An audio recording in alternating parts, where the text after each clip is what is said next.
Mis chamacos, ha sido una mañana estupenda y sigue siendo, y se los decía antes de ir al corte, qué afortunados somos de contar con las mejores personas que se pueden encontrar en la Ciudad de México y en el país en una sola mañana. Está muy cabrón. Si ustedes lo están gozando con nosotros, qué bueno. Si no, es nuestro privilegio. Emilio Lezama, ¿cómo estás? Aquí, como diría Leibniz, en el mejor de los mundos posibles. Esto pinta mal. Casi con Melchor Ocampo. Leibniz con Kant. Exactamente. Julio Hernández López. Te están lloviendo las ofertas. Oh, sí, imagínate. Gracias, buen día. Buen día. Listo para debatir. Sabina Berman, querida. Buenos días. Muy buenos días a ti. Mauricio Merino, con los mejores audífonos del estudio. Sí, hombre, muchas gracias. Los especiales.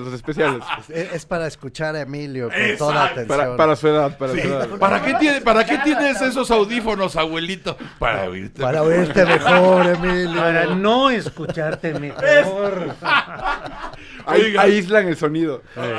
Estábamos pensando en un tema, en 2, en 3 máximo.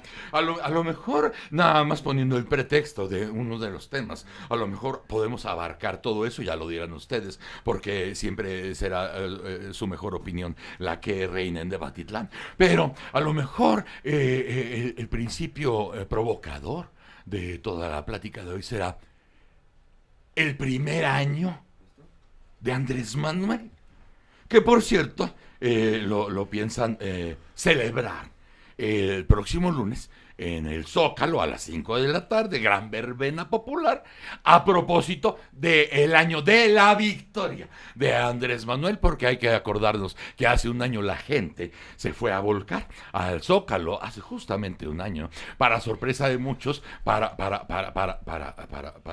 miel de otros, así sucedió, y esto lo quieren revivir el próximo lunes. Ya pasó un año de esa victoria. ¿Cuántas cosas se pueden hacer en balance? ¿Cuánto resumen se puede hacer? ¿Cuál ha sido lo bueno? ¿Cuál ha sido lo malo? ¿Cuál ha sido lo mejor y lo peor? A lo mejor con eso podemos empezar.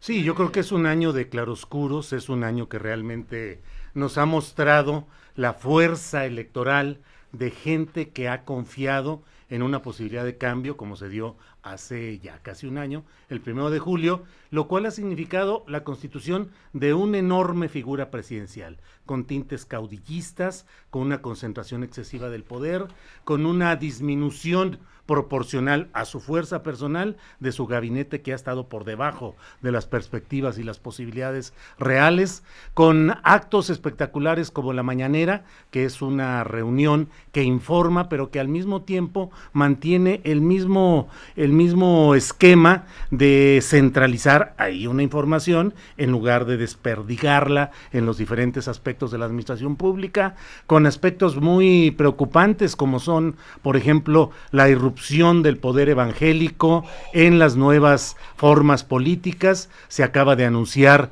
que habrá pues cuadrillas, una especie de testigos de Andrés Manuel, que van a recorrer las calles para tocar las casas y ofrecer, bueno, pues es que, pues sí, van a ir tocando para entregar la cartilla moral y tratar de convencer a los ciudadanos de las bondades de esta propuesta, que no es sino un episodio más de la gran novela que es la apertura del poder público y político a la fuerza de este poder evangélico, con Arturo Farela, que es el mismo orador que estuvo en Tijuana y que ayer estuvo en Palacio Nacional. No hay un testimonio específico, pero siempre que se reúnen oran en Palacio Nacional, y hay ahí pues toda una reunión de corte no espiritual, sino específicamente religioso. Bueno, y por otra parte, el problema de la migración, creo que es el problema que más marca esta etapa, en el sentido de la regresión que ha tenido la política internacional en este aspecto específico, y concretamente el sometimiento a los dictados de Donald Trump, con un México y un presidente López Obrador tan activo y tan combativo con ciertos segmentos de política interna, pero que ante las amenazas, las advertencias, las agresiones y las imposiciones de Donald Trump, pues nos hemos convertido en la policía migratoria en el sur de México, por una parte, y en el escalón electoral para que Donald Trump alcance a llegar a su próximo periodo presidencial. Por ahí lo veo yo. Bueno, yo creo que son 7 meses de la narrativa de un solo hombre, de López Obrador. Cada mañana tenemos 1 o 2 o 3 horas en que el presidente nos va platicando qué hará hoy mismo en su gobierno, y es prácticamente oírlo gobernar en voz alta, es asistir prácticamente a juntas de gabinete, introduce a sus secretarios que corroboran y amplían sus decisiones, y es una experiencia inédita en México y en cualquier parte del mundo. Y sin esas mañaneras, ¿quién sabe a qué nos sabría este gobierno? Con secretarios de Estado que no dan casi entrevistas o declaraciones, con una comentocracia que sigue siendo mayoritariamente neoliberal, que ve todo lo que sucede a través de los lentes equivocados, excepto en 3 o 5 espacios inaugurados donde los analistas son de izquierda. La mayoría de los espacios del país que analizan la política del presidente pues son neoliberales. Es el relato de el presidente el que lleva el hilo de la política, y esto cambia todo. Luego ha sucedido la grata sorpresa que López Obrador es un señor que sí escucha. En contra de todas las predicciones, es un señor que escucha, y cuando en las redes sociales, estos ágoras enloquecidas, donde todo mundo denosta a todo mundo, golpea a todo mundo, asesina simbólicamente a todo mundo, cuando hay un tema que sí reúne las voces de las redes sociales, se vuelve una voz cohesiva que le dice al presidente: no queremos esto. Por ejemplo, en el caso de los refugios para las mujeres violentadas, las redes sociales se alzaron a una sola voz a decir: no, presidente. Recientemente, hace 2 días, con el IMER, no, si nos gusta el IMER a muchos, oímos el IMER, creemos que es dinero público bien gastado, y el presidente se retracta, lo que ha convertido estos 7 meses también en una conversación. Claro, en una conversación donde hay alguien que habla más que los demás y donde no siempre conversa, no siempre escucha, pero suficientes veces para que podamos calificar que lo que está sucediendo es una conversación del presidente y los ciudadanos. Y tal vez por esa conversación López Obrador llega este julio con una popularidad, es la madrugada. Para mí esto es la madrugada, yo que soy teatrista, del 80% de la población. 8 de cada 10 mexicanos le siguen dando al presidente el regalo de su esperanza. Y yo creo que es por esta sensación de cercanía con el presidente, esta sensación de conversación, a pesar que los resultados no son claros en las dimensiones críticas del país. En el combate a la corrupción todavía no tenemos resultados claros, todavía estamos en delatar que existió la corrupción, cosa que sabemos. En los números que nos muestran, nos escandalizan, nos muestran que es todavía mucho más grande de lo que suponíamos. En la seguridad, pues el país sigue sin mejoría. No. Se han tomado medidas, pero el país sigue con los mismos números que antes, y a pesar, como decía Julio, de la aparición en el relato nacional súbito e inesperado de un villano llamado Mr. Trump, que puede estropearlo todo. Eso es nada más. Fíjate, una de las versiones. Ya escuchamos a Julio, ya escuchamos a Sabina, de cuál es su pulso, ¿no? De estos primeros meses. ¿Tú en qué estás de acuerdo? ¿En qué difieres? ¿O qué agregarías, Mauricio? Bueno, agregaría quizá una obviedad, que es que el tiempo pasa muy rápido, se nos olvida. Ya tenemos un año desde que está gobernando, porque en realidad desde el 1 de julio Peña Nieto prácticamente abdicó tras Sí. el triunfo de... 48 horas después. Prácticamente el martes. abdicó y a partir de entonces las decisiones fundamentales del país empezaron a ser tomadas por el presidente electo, López Obrador.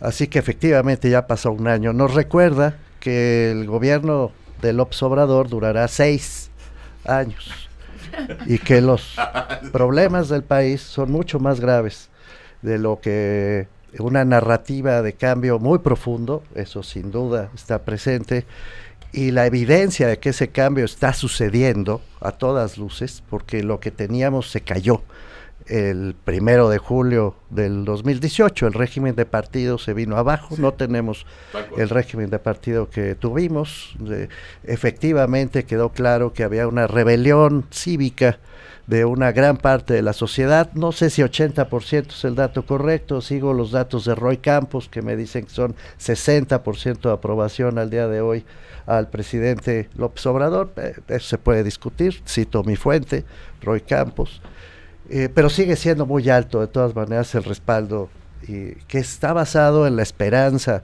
del cambio. El cambio que sin embargo avanza, deja de ponerlo así, de espaldas al futuro. Está obsesivamente mirando hacia el pasado, hacia los errores del pasado, la corrupción, la inseguridad, el discurso polarizante que se escucha en todos lados. Sabina lo acaba, con todo respeto, de reproducir. La crítica al presidente se tilda de neoliberal, aunque venga de la izquierda. Aunque venga de la izquierda. Bueno, obviamente no coincido, criticar. pero estás... Qué bueno hablando. que no coincides, quiere decir que estaremos de acuerdo. Porque No, se no le entendí. puede criticar al presidente No entendí eso. desde la izquierda. Pero Sí, de sí lo acuerdo en entendiste. no coincidir. La Sí. izquierda puede criticar al presidente también sin ser tildada de neoliberal. Lo que sí es un hecho es que hay un discurso polarizante deliberado que a todas luces quiere construir dos polos, pues, y en uno de esos polos la cabeza inequívoca, única, es el presidente de la República, y en el resto todos los demás, todos los que se atrevan a suponer que el presidente no está tomando las mejores decisiones o no está siguiendo los cursos más perfectos de un jefe de Estado. Eso es preocupante, porque ha impedido, sin embargo, que vayamos a fondo con problemas particularmente delicados. Por ejemplo, el presidente con razón le declara la guerra a la corrupción. Cuando se declara una guerra, es necesario saber no solo quién es el enemigo, sino en qué momento puedes declarar que has vencido al enemigo, en qué momento se declara el triunfo de esa guerra. Fue el mismo error que en su momento cometió Felipe Calderón cuando le declaró la guerra al narco. Nunca nos dijo en qué momento se iba a ganar esa guerra. El presidente reproduce también en materia de seguridad ese error, le declara la guerra a la violencia, saca al ejército a las calles disfrazado de Guardia Nacional, y hoy estamos viendo que efectivamente el riesgo de que el ejército tomara las calles empieza a ser ya palpable en el caso de la migración, del uso de la Guardia Nacional para servir en efecto de muro virtual a los migrantes centroamericanos. No nos ha dicho en qué momento se puede considerar que la guerra contra la corrupción se ganará. ¿Qué significa exactamente eso? Lo que entendemos es que hay un recambio de los grupos que han venido gobernando al país. Y tampoco nos ha dicho qué destino va a tener la administración pública mexicana. Está pasando por muy mal momento en este año todo el gobierno federal. La idea de la austeridad ha suplido cada vez más a la idea de combatir la corrupción. Combatir la corrupción casi equivale a quitar las fuentes de ingreso de las dependencias públicas. El listado ya es enorme, no me detengo en él. El último episodio es el del IMER, efectivamente parcialmente rectificado, no corregido, solo parcialmente rectificado, pero está quitando las fuentes de operación de la administración pública sin poner a cambio gente con plenas credenciales, con méritos profesionales acreditados, sino amigos cercanos como siempre. Se corre el riesgo de que en esa lógica acabe siendo un gobierno entendido en lógica del doctor Simi, lo mismo pero más barato. y eso es sumamente delicado para el futuro inmediato del país. Y a lo mejor llegamos a un punto de equilibrio con lo que estaban platicando los primeros tres debatientes, Emilio. Más allá de la polarización o de lo que se sintió muy rudo en los primeros meses, de quién tiene la razón, los que apoyan a Andrés o los que están en contra de, o adversarios de, o distintos de a ver quién tiene la razón. Ahorita también ya se está aterrizando en como tú decías, en las cosas importantes, porque finalmente hay cosas que benefician o perjudican a tirios y a troyanos, ¿no?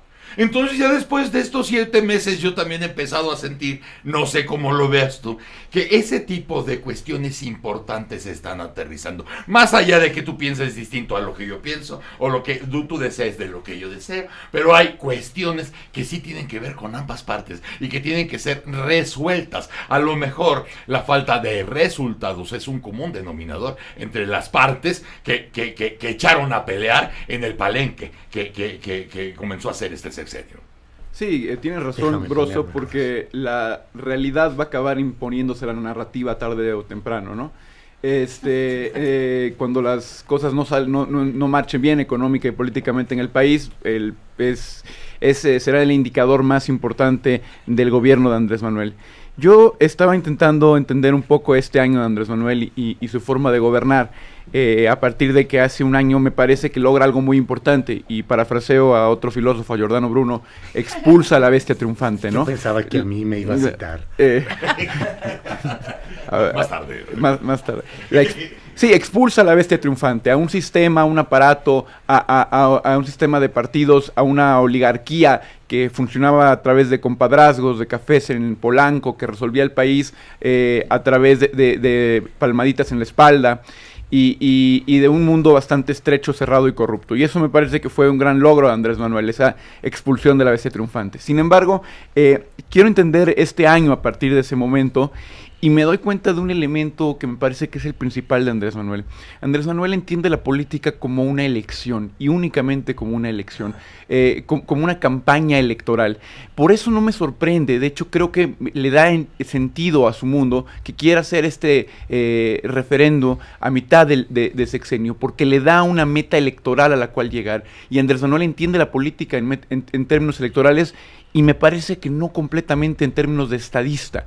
Y cuando analizas un poco su año, te das cuenta que la mayor parte de los insumos políticos que tiene el presidente son comunicacionales, y son comunicacionales pensando en términos electorales. Es decir, las conferencias de las mañanas son un instrumento de comunicación más que de ejercicio de política pública, aunque se ejerza la política pública porque como es presidente no le queda de otra, pero parecería más bien conferencias de prensa de un candidato que al estar en el poder se tienen que volver política pública porque no queda de otra.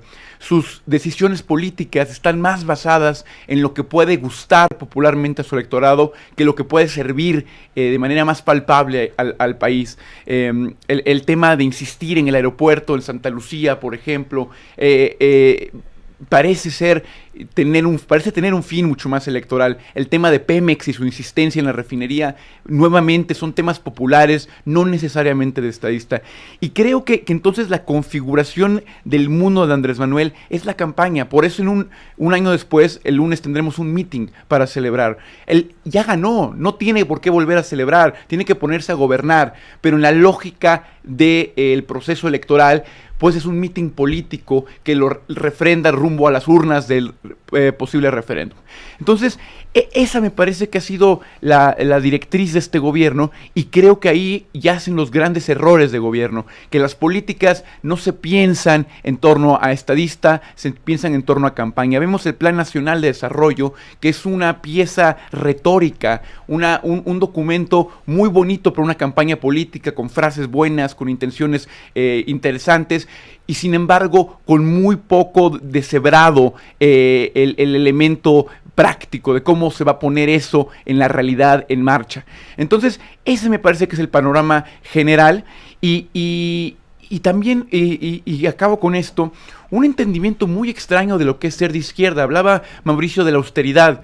En los gobiernos europeos la austeridad está muy relacionada con los gobiernos de derecha, porque los gobiernos de izquierda gastan en el aparato estatal para poder garantizar ese estado de bienestar, es decir, le invierten a la educación, a la salud, para poder ensanchar las posibilidades de los ciudadanos de que el Estado los acapare de alguna forma. La austeridad de Andrés Manuel se acerca mucho más a lo que las derechas en Europa hacen como política.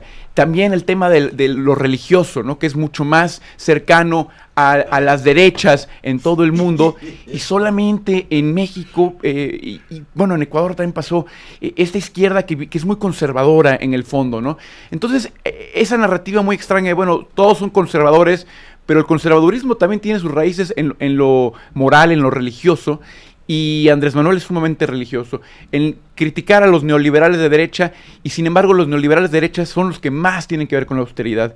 Y en el tema de la corrupción, por ejemplo, el quitar los estímulos, es decir, quitas el dinero, ya no hay dinero para hacer corrupción, perdón, no quitas los estímulos, quitas las posibilidades de corromper porque no hay ya el dinero, pero no quitas los estímulos, es decir, no fortaleces el Estado de Derecho. En el momento en el que haya más dinero, o empiece a fluir, o ya no esté Andrés Manuel, no ha cambiado nada en el país que garantice que la corrupción se mantenga en niveles bajos, porque no ha quitado el estímulo. Es decir, yo hago un acto de corrupción y voy a tener un castigo por ello. Eso no ha cambiado en México. No hemos visto a nadie del aeropuerto internacional de la Ciudad de México ir a prisión. Todavía no vemos qué pasa bien con Odebrecht.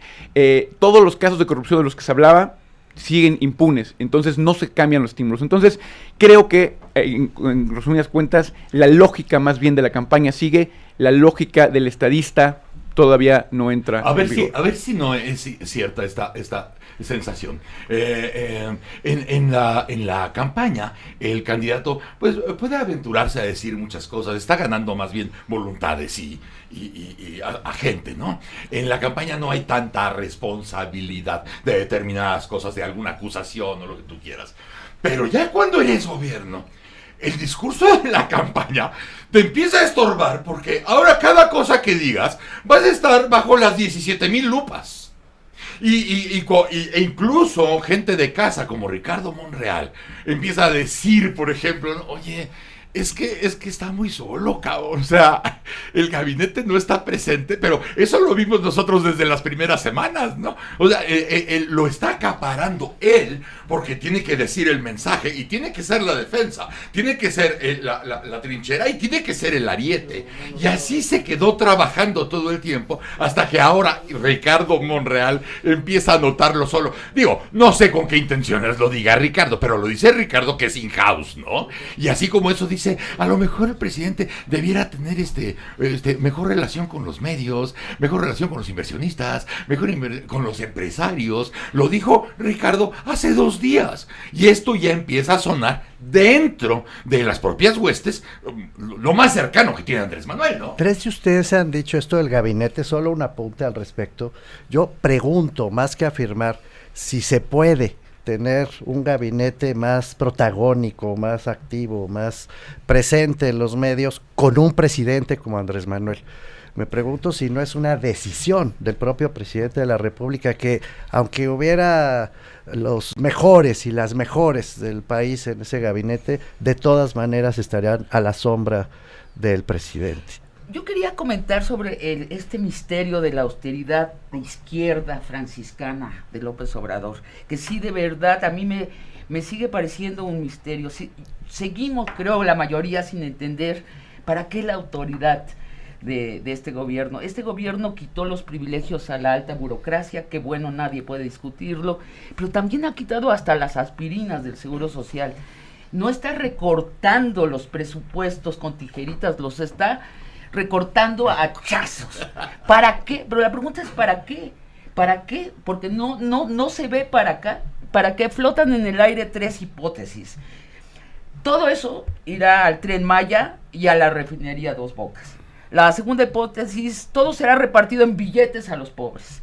Y la tercera, y esta se la voy a dedicar a Julio, Ándale. Que no Tan cree callado que estoy yo. en que a veces la pura biografía de un hombre de poder explica su gobierno. Tal vez estamos presos en la psique de un monje franciscano que cree que no gastar nada, que apenas comer, que apenas gastar la ropa, que apenas gastar el mundo, cuenta con una penitencia que asegura el paraíso. Yo sinceramente no sé para qué estamos ahorrando. Vamos a entrar al segundo gobierno y eso tiene que dar resultados. Si es que va a dar resultados, podría no serlo, podría ser que es una penitencia moral que nos impone el presidente. Mira, vamos a seguir con este capítulo de El nombre de la Rosa 2. Porque aquí son las cosas donde son los puntos que cohesionan. Es decir, sí, la austeridad está poca madre, está muy bien, sí, es muy sano. Pero, ¿sabes qué? Con las medicinas, no, cabrón. O sea, no. Cuando hay que salvar a alguien de la muerte, ahí no te ahorres 10 pesos, cabrón. O sea, todos los retrovirales, el cáncer, la diabetes. Broso, con los hospitales y con las escuelas. Porque la verdadera patria está en los hospitales y en las escuelas. Todo lo demás es retórica, es demagogia. Eso es un punto. Seguimos en la declamación política. Seguimos adelante. Digo, en esta mesa. Claro que No. Principalmente porque está Julio. Me llama mucho la atención que no haya la capacidad de entender que hay un poder popular que se mantiene, que es vigoroso, que no ha sido derribado, que mantiene un alto nivel de popularidad, porque contrasta con el horror del pasado, claro, y mantiene la esperanza completamente todo. Por allá empezamos. Siempre se me viene en bola, espérense. Déjenme hablar, es el complot. Déjenme hablar. Lo que yo señalo es que los resultados políticos de López Obrador son altamente positivos hoy todavía. Así es. Que corresponden a una visión social que va más allá de los análisis que hacemos en términos del declamador sin maestro, la retórica y el análisis en el cual consideramos que lo que está sucediendo no es una transformación profunda. Sí lo está haciendo, pero hay que tomar en cuenta que López Obrador ganó el 1 de julio las elecciones, pero no ganó el poder. El poder real todavía sigue estando en manos de los principales contrincantes políticos de ese proyecto. Y eso es lo que hace que López Obrador se mantenga diariamente en una campaña centrada en su persona, con las muletillas, el discurso tradicional y con las propuestas esperanzadoras, porque López Obrador está en riesgo de que realmente pueda haber toda una serie de obstáculos y obstrucciones que puedan tumbar su proyecto, como la cuestión de Donald Trump, como la cuestión económica, como la cuestión de los poderes políticos que están ahí y que este domingo van a tener una marchita precisamente aquí enfrente. Vamos a ir a un corte y seguimos entre la poesía y la prosa política, porque además ya encontramos también en esta misma emisión que hay puntos de acuerdo donde todos los nodos, más allá del cambio de régimen y del cambio de chip que debiera ser la sociedad entera en un santiamén, hay cosas que están afectando a la propia sociedad, a los tirios y a los troyanos, a los poetas y a los prosistas. Vamos a un corte y regresamos a Debatitlán. ¡Órale! El aire libre es para disfrutarlo. Hacemos una pausa y volvemos. Al Mañanero.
estábamos, fíjate, entre la prosa y la poesía, a propósito de lo que decía Julio, pero también el mismo Julio puso el tema al principio del programa acerca de la junta con los evangelistas, los testigos de Andrés Manuel, que pues sí, o sea, la figura sí es muy chacoteable y a algunos los hace llorar incluso de desesperación, pero lo cierto es que hay un gran nexo con este grupo, con el señor Arturo Farela, ¿no? Arturo Farela. Eso, por ejemplo, preocupa a todos, ¿no? A prosistas y poetas de la política actual.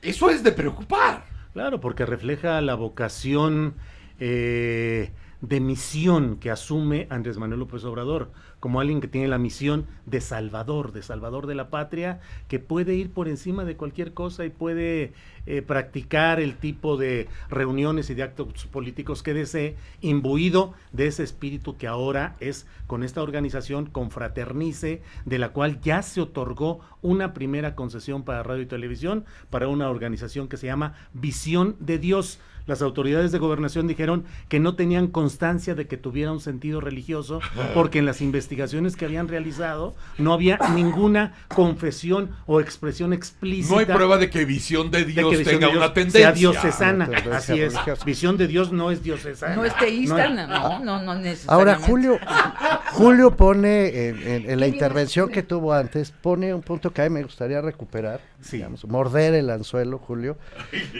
Se refiere a que Andrés Manuel, el presidente López Obrador, no tiene el poder, dice Julio, que lo tiene que construir todavía, porque hay otros grupos que tienen el poder. Esa es una entrada interesante. Sí.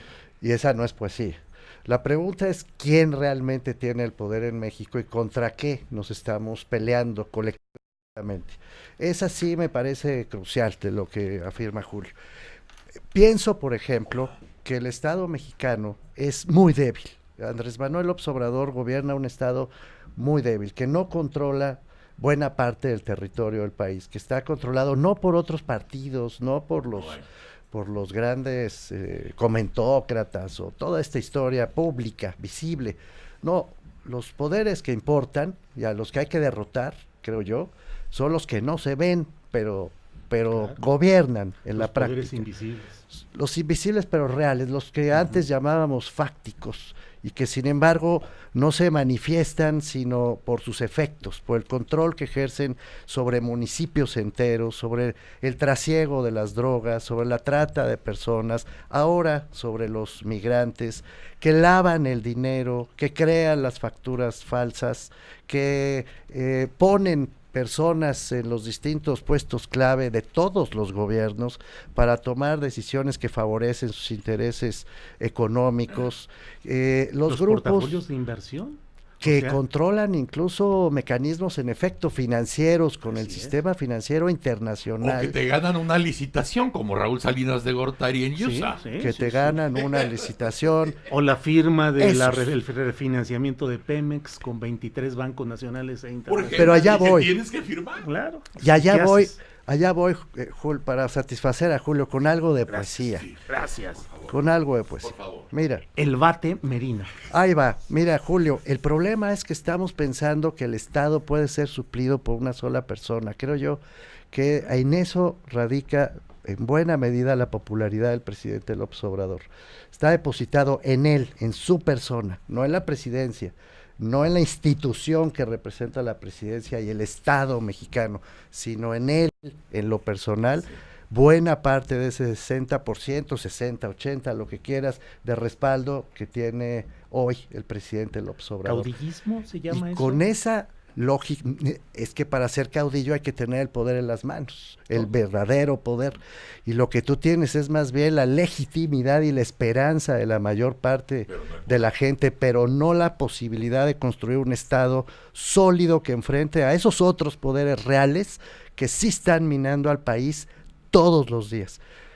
Me preocupa porque en la medida en que el presidente, él mismo, se ha metido en la trampa de la polarización para afirmar su autoridad política, entonces pierde capacidad de convocatoria para construir un legado de largo aliento cuando él ya no esté. Mauricio, ¿el único poder es el de la popularidad? es su única fuerza en este momento. Coincido en El eso. apoyo. Pero yo creo que él no se ha metido, él se ha dejado meter lentamente a esta trampa. En el 2006 y el 2012, si recordamos, López Obrador sí hablaba de cuál era el enemigo a vencer y lo llamaba una minoría rapaz. Se refería a una minoría que saquea sistemáticamente al país. Una minoría formada por funcionarios temporales que quieren asegurar la riqueza de sus bisnietos en 6 años, y estos ricos, riquísimos, estos billonarios tramposos. No todos los ricos son tramposos, pero estos ricos, los de la minoría rapaz, son muy ricos y muy tramposos.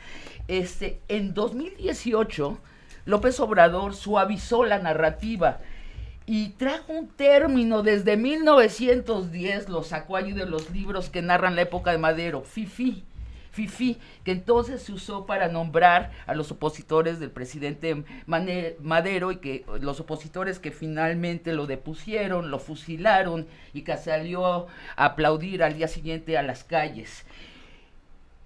Luego, al convertirlo en un término pintoresco, fifí, él mismo ha caído en la trampa, porque de inmediato la prensa filo-fifí se ha encargado de hacer aún más borroso el concepto, y insisten que fifí es todos los que tienen algo, los que tienen una casa, un coche, una televisión, o sea, la clase media.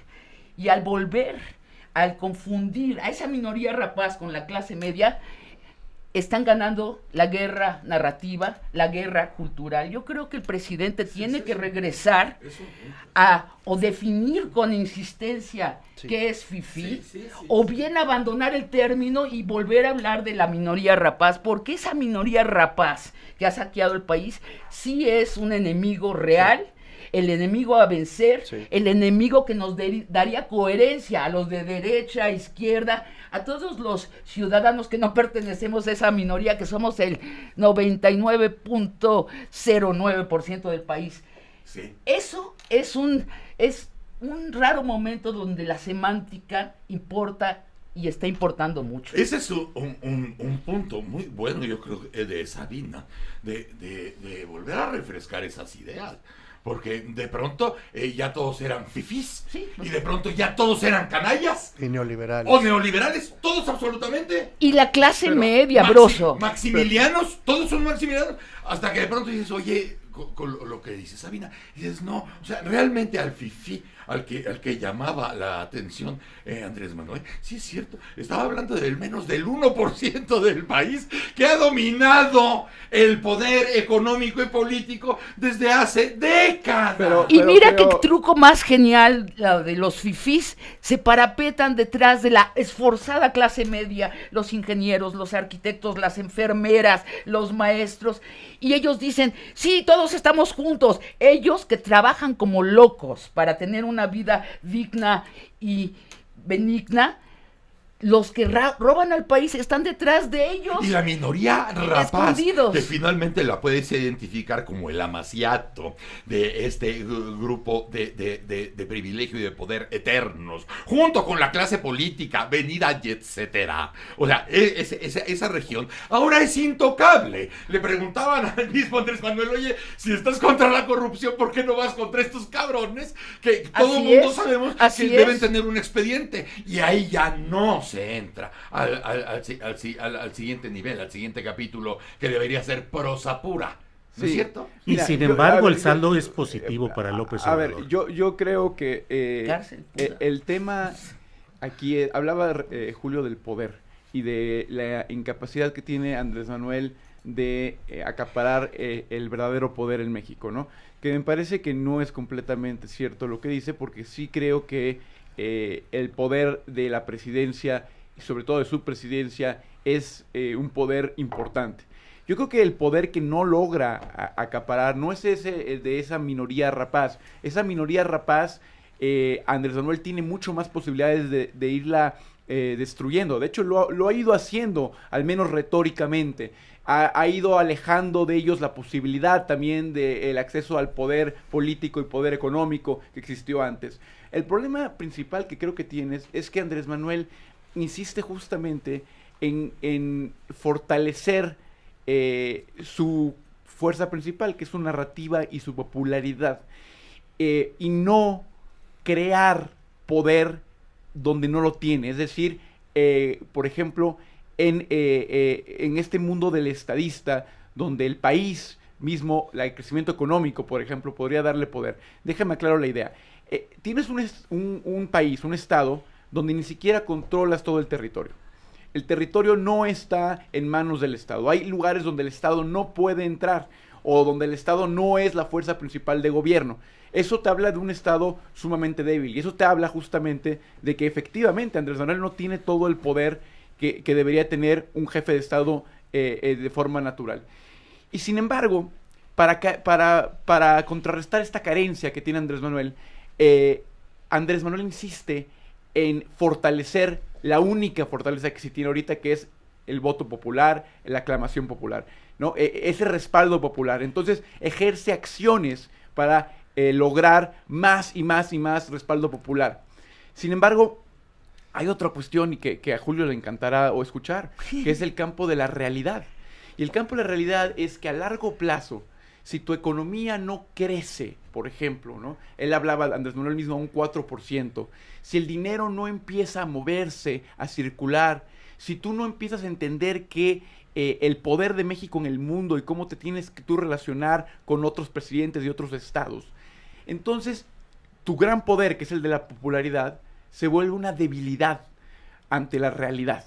Y eso es lo que me parece que es el gran fallo de Andrés Manuel, el concentrarse tanto en su poder popular y no buscar construir poderes por otro lado. Y sin embargo, desde el 1 de julio se dio el cambio político, porque ya se nos va a acabar el tiempo, ya son Pero 8, Julio, 57. Déjame nomás 2 minutos. Pero no, déjame a mí, porque te voy a dejar yo a ti si yo estoy hablando. Déjame acabar mi idea. Y en ese... Es que le das vuelta a lo mismo, Emilio. Bueno, para ti, para tu gusto, Bueno, para mí pues no. sí, por eso, es la discusión. Es la discusión. Es que, ¿cuál es la esencia de lo que estás diciendo?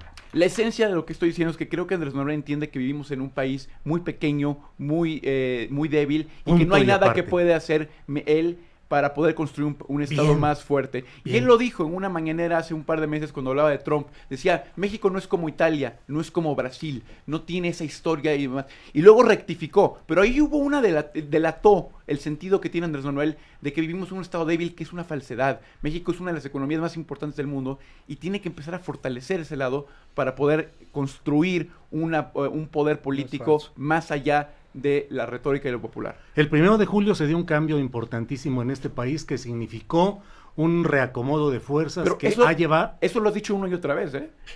Hablando de dar vueltas, eso lo he dado 4 veces. Para que veas que soy congruente. No, pero dices que estoy... que yo para le doy que vuelta. veas que es que dices lo mismo con 800 palabras, lo que puedes decir 10 veces. Tú también te estás repitiendo. Bueno, déjame ya nada, sabemos sí, que hubo un cambio. Bueno, espérame tantito. ¿Qué ha significado no solo la adquisición de la presidencia de la República, con todo lo que implica en un país presidencialista como es este? Ha significado el control del Congreso Federal, la adquisición de gubernaturas y una tendencia popular mayoritaria a favor de Morena y de la figura del propio presidente López Obrador. Esto contrastado con una serie de circunstancias equívocas, contradictorias, restrictivas, que han significado un daño a segmentos muy importantes de la sociedad mexicana. Y sin embargo, a pesar de todo ello, se mantiene intacta la estructura, al menos del poder representativo, y hay un avance en el control político que tiene López Obrador y que creo que se va a acentuar en próximas elecciones. Falta decir, tiene poder el que puede, y el que puede resolver los grandes problemas nacionales es el que se necesita en la presidencia de la República. Los grandes problemas de la desigualdad, de la corrupción y de la violencia están lejos de ser resueltos. Sí. Yo creo que el gobierno debe empezar a darnos resultados, debe empezar a gastar dinero, a soltar la mano por un lado, en educación y salud sobre todo. Por otro lado, debe empezar a dar resultados en el combate a la corrupción, no solo enunciar la corrupción del pasado, sino dar castigos en el presente a la corrupción, es decir, hacer justicia. Creo que la sociedad, todos estos 7 meses, le han expresado al presidente que no queremos venganza, pero sí queremos justicia, que sin justicia no hay camino hacia adelante, sin corrupción. Queremos ver a Lozoya aprendido y juzgado en tiempo real en la televisión, queremos ver al expresidente Peña Pagando. juzgado en la televisión, queremos cambiar este país con justicia. Y queremos que esas corporaciones que no pagaron impuestos todo un sexenio, 401,000 millones de pesos, a mí no se me puede olvidar la cifra, empiecen a pagar y resarzan lo que no pagaron. Y creo que también debemos tener resultados en seguridad, debemos reapropiarnos de nuestras calles, de nuestras plazas, de nuestras propias plazas y casas, porque esa fue una de las promesas principales del presidente. Vamos a pasar al segundo año, debe ser el año en que empiece este gobierno a dar resultados reales. Y ahora, desde luego, estamos ya despidiéndonos porque el tiempo se agotó. Al principio del programa tuvimos conexión con Osaka y el G20, ¿no? Y se notaba evidentemente la ausencia de Andrés Manuel porque todos están presentes. Y la reflexión de esta mañana a propósito de eso, como es afuera es adentro y como la realidad se va imponiendo, lo vayas queriendo o no. Decía Arturo Sarucán, que tiene buenas opiniones al respecto de nuestra vida al exterior. Decía, en esos lugares y con nuestra circunstancia como país, no tienes mucho para dónde hacerte del tamaño que es México ante el grupo de los 20. Ahí nada más hay de dos. O estás en la mesa o apareces en el menú. Así es el asunto. Así decía Arturo Sarucán y creo que lo decía con gran tino.